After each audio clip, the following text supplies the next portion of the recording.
Okay, in this video, we're going to make it real short and sweet. We're going to give you instructions on how to install the conversion filter head so that you'll be using the XO5515 water filter from here on out on your Frost or Olympia model coolers.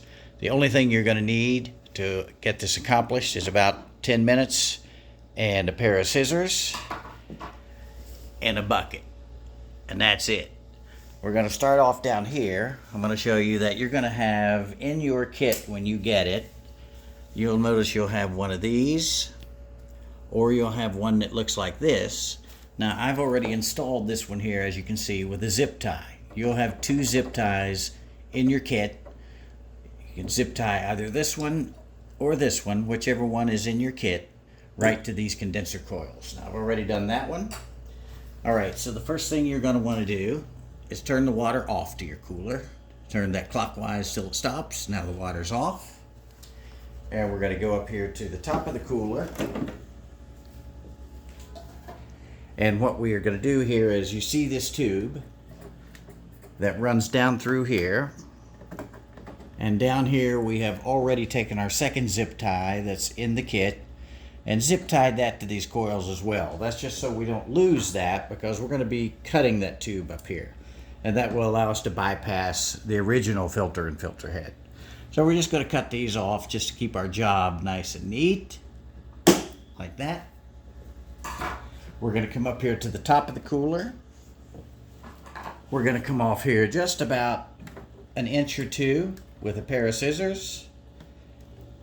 Cut that tube.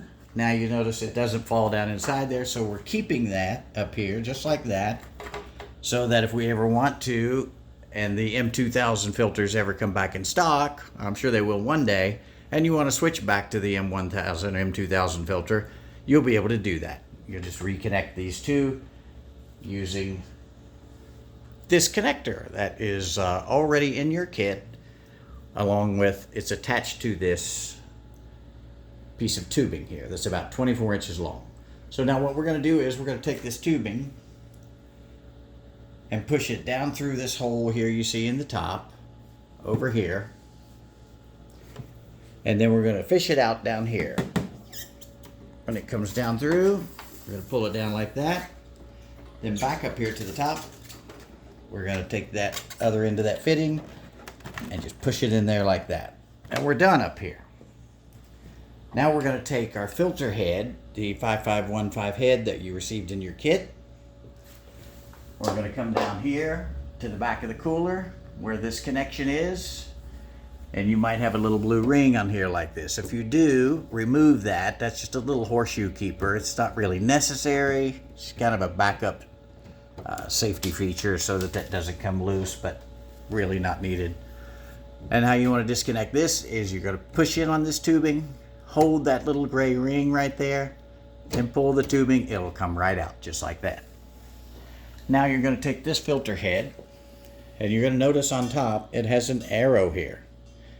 And it's kind of hard to see, but that arrow points one way to the other, and that's the direction of the flow of water through this head. So this is the water in that we just took out of the back of the cooler. This is your supply line.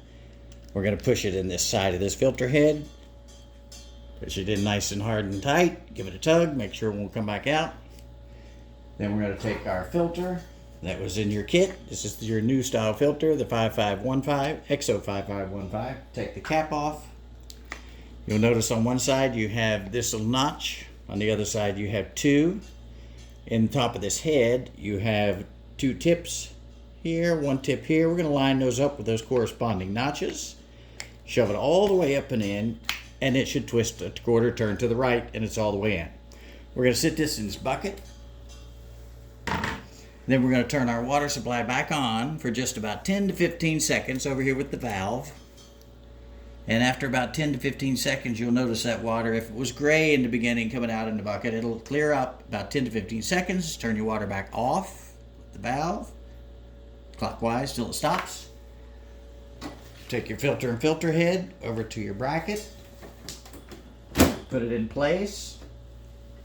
You take this tube we just installed. Shove it in the other fitting on the other side of the filter head. Push it all the way in. Give it a tug, make sure it won't come back out. Pull, make sure it won't come back out. Come over here, turn your water back on, and you're done. Just check right here to make sure you don't have any leaks. Check up here on this fitting we installed to make sure you don't have any leaks here. And you should be all good. And now from this point forward, you'll be using this model XO5515 replacement filter. You will not be needing to reinstall the head every time. You'll just be replacing the filter, the XO5515 model replacement filter.